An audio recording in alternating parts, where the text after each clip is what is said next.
Hello students, एक बार फिर से स्वागत है बेटा तुम्हारा अपना चैनल पे खत्री मैथमेटिक्स क्लासेस पे। आज का जो हमारा टॉपिक है वो है class 7th maths NCERT chapter 5 lines and angles exercise 5.1 solution question number 12।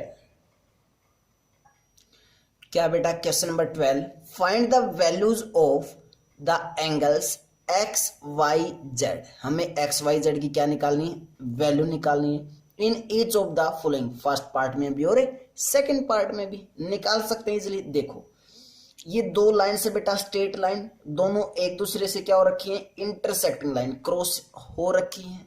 अगर क्रॉस हो रखी है, ये हमें एंगल 55 डिग्री है, ये एंगल एक्स है, तो क्या वर्टिकल अपोजिट एंगल से इस एक्स एंगल को निकाल सकते हैं? बिल्कुल निकाल सकते हैं। तो मैं ऐसे लिख दूं कि angle x equal to 55 degree और साथ में रीजन क्या दूंगा कि एंगल एक्स किसके इक्वल हो चुका है, 55 डिग्री के इक्वल। कैसे कैसे हो चुका है, वर्टिकल अपोजिट एंगल्स हैं, इसलिए वर्टिकल अपोजिट एंगल्स। ये रीजन बहुत ही जरूरी बेटा देना, ऐसे मत लिख देना डायरेक्ट कि angle x equal to 55 degree, reason कहीं ना दो। रीजन बहुत ही जरूरी है बेटा, नेसेसरी है कि रीजन साथ में जरूर लिखना है कि क्यों एंगल एक्स 55 डिग्री के इक्वल हुआ।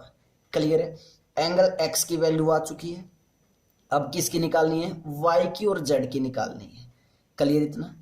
अब ध्यान से देखो बेटा, अगर मैं ये एक स्ट्रेट लाइन देखूं, ये एक स्ट्रेट लाइन है, कंप्लीट एक स्ट्रेट लाइन है, तो ये एंगल मैं ले सकता हूं एंगल जेड और एंगल दिस। या फिर बेटा अगर इसको हम स्ट्रेट लाइन ले रहे हैं तो ध्यान से देखो बेटा, एंगल वाई और एंगल 55 डिग्री क्या एक लीनियर पेयर नहीं बना रहा है, 180 डिग्री का एंगल नहीं बनाएगा। कैसे? देखो अगर मैं ऊपर से लेके आऊं तो ऐसे इस लाइन से स्टार्ट किया और ये ऐसे एंगल्स, कंप्लीट एंगल नहीं बनेगा। और ये कंप्लीट एंगल कितने का होता है, 180 डिग्री। किससे? लीनियर पेयर से। तो मैं लिख सकता हूं क्या, angle y plus 55 degree equal to 180 degree. क्यों? लीनियर पेयर से, लीनियर पेयर से। क्या ऐसे कर सकते हैं बेटा? बिल्कुल कर सकते हैं, ओबियसली कर सकते हैं। क्लियर है? तो एंगल y प्लस एंगल 55 कितना हो चुका है, 180 डिग्री। मैंने दिखा भी दिया बेटा पेन से कि ऐसे ये एंगल्स। क्लियर है? तो एंगल y यहां से कितना आ जाएगा, angle y equal to 180 degree minus के 55 उस साइड जाके क्या हो जाएगा, माइनस 55 डिग्री। क्लियर है? मीन्स एंगल y कितना आया, 125 डिग्री आया।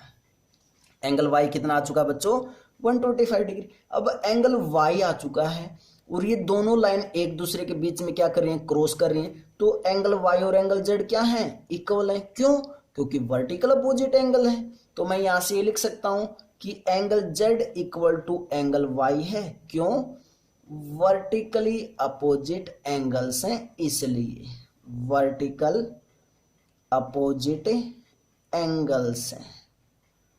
क्लियर बेटा यहां तक? तो एंगल z कितना आ जाएगा, क्योंकि एंगल y कितना है, 125 डिग्री, तो एंगल z भी कितना हो जाएगा, 125 डिग्री। तो हमारे पास सारे एंगल्स आ चुके हैं, एंगल x भी, एंगल y भी और एंगल z भी। ये क्या है, एंगल z, ये क्या है, एंगल y, और ये क्या है, एंगल x। और यही हमें निकालने थे। देखो बेटा रीजन दिया मैंने सभी का, रीजन तुम्हें भी देना है साथ में। ठीक है? जब भी ऐसे क्वेश्चंस करते हो तो रीजन जरूर लिखना है कि हमने कैसे लिखा है, रीजन के साथ लिखा है। क्लियर है? सेकंड पार्ट देखते हैं बेटा। सेकंड पार्ट में क्या है, हमें एक्स वाई जेड की वैल्यू यहाँ पे भी निकालनी है। किसकी वैल्यू निकालनी है, एक्स वाई और जेड की वैल्यू निकालनी है। कैसे निकालेंगे यहाँ पे हम एक्स वाई जेड की वैल्यू, वो देखते हैं कैसे करेंगे बेटा। सेकंड पार्ट देखो, ये एक स्ट्रेट लाइन है, ये भी एक स्ट्रेट लाइन है, ये बीच में क्या है, इंटरसेक्टिंग पॉइंट्स है। क्लियर है? तो वर्टिकल अपोजिट एंगल यहां से बन सकते हैं। एंगल जेड और एंगल 40 क्या है, एक दूसरे के वर्टिकल अपोजिट एंगल। ध्यान से देखो बेटा, अगर मैं इस लाइन को ना देखूं, जो ये ऊपर हाफ लाइन है, अगर इस आर्म को मैं ना देखूं तो एंगल y किसके इक्वल होगा, एंगल x प्लस एंगल 25 के और एंगल जेड किसके इक्वल होगा, एंगल 40 के किससे, वर्टिकल अपोजिट एंगल से। तो मैं यहां से लिख सकता हूं क्या, angle z equal to 40 degree, क्यों, वर्टिकल अपोजिट एंगल से, वर्टिकल अपोजिट एंगल्स हैं इसलिए, क्या बेटा, वर्टिकल अपोजिट एंगल्स। क्लियर है, एंगल जेड आ चुका है। अब क्या निकालना हमें, एंगल एक्स और एंगल वाई निकालना है। तो देखते हैं कैसे निकालेंगे। ध्यान से देखो बेटा, ये एक स्ट्रेट लाइन है, क्या ये एक स्ट्रेट लाइन है। अगर ये एक स्ट्रेट लाइन है तो बेटा ऊपर इन तीनों एंगल्स का सम कितना होगा, 180, क्यों, क्योंकि लीनियर पेयर बनेगा। इस लाइन को देख रहा हूं मैं, इस लाइन को जहां से पेन में रोटेट कर रहा हूं बेटा, ठीक है, इस लाइन के ऊपर एंगल कंप्लीट क्या बनेगा, 180 बनेगा।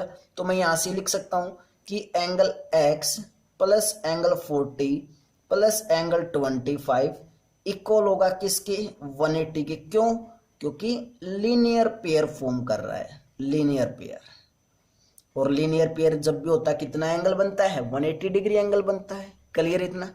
तो यहां से एंगल x निकाल सकते हैं easily, angle x equal to 180 degree minus 40 और माइनस के 25, क्योंकि लेफ्ट हैंड साइड से जब राइट हैंड साइड लेके आएंगे तो क्या हो जाएंगे, वैल्यू नेगेटिव हो जाएंगे, साइन चेंज हो जाता है बच्चों। तो कितना है हमारे पास, angle x equal to 180 minus 40 और 25 भी नेगेटिव और 40 भी नेगेटिव, तो ये माइनस का कितना बनेगा, 65 डिग्री बनेगा। मीन्स एंगल x कितना आया, 115 डिग्री आया। क्लियर है, एंगल x आ चुका है, एंगल z आ चुका है, एंगल y निकालना है। तो y एंगल को निकालने के दो तरीके हैं, या तो बेटा ये फिर से एक स्ट्रेट लाइन है तो नीचे भी कितना बनेगा, 180 बनेगा, तो y प्लस जेड से निकाल सकते हैं। चलो y प्लस जेड से निकाल लो, angle y plus angle z किसके इक्वल होगा, 180 डिग्री, क्यों, क्योंकि क्या है, लीनियर पेयर है इसलिए। क्लियर है। और एंगल z कितना है, 40 डिग्री, तो angle y plus angle z की वैल्यू पुट कर दी कितनी, 40 degree equal to 180 degree. Clear है। एंगल y की वैल्यू निकालनी तो 40 डिग्री को किस साइड लेके जाएंगे, राइट हैंड साइड लेके जाएंगे। तो angle y equal to 180 minus के 40 means angle y equal to 140 degree. Angle y किसके इक्वल आ चुका है, 140 डिग्री के इक्वल आ चुका है बेटा, चेक कर लो, चेक कर लो। क्लियर है। एंगल x क्या आ चुका है, 115 डिग्री आ चुका है, एंगल z कितना आ चुका है, 40 डिग्री आ चुका है। चेक कर लो बेटा, चेक कर सकते हैं। क्लियर है बेटा। तो एंगल x कितना आया इस केस में, सेकंड केस में 115 degree, angle y is 140 degree और angle z is 40 degree. Check कर लो। क्लियर बेटा।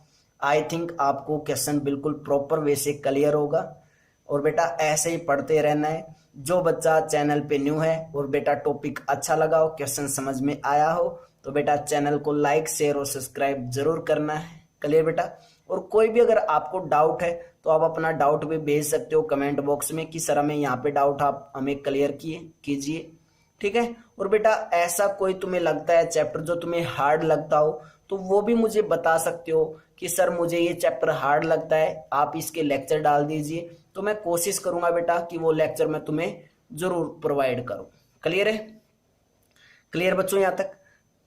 Let's come to the next question, question number 13। Before that pause the video, note it down.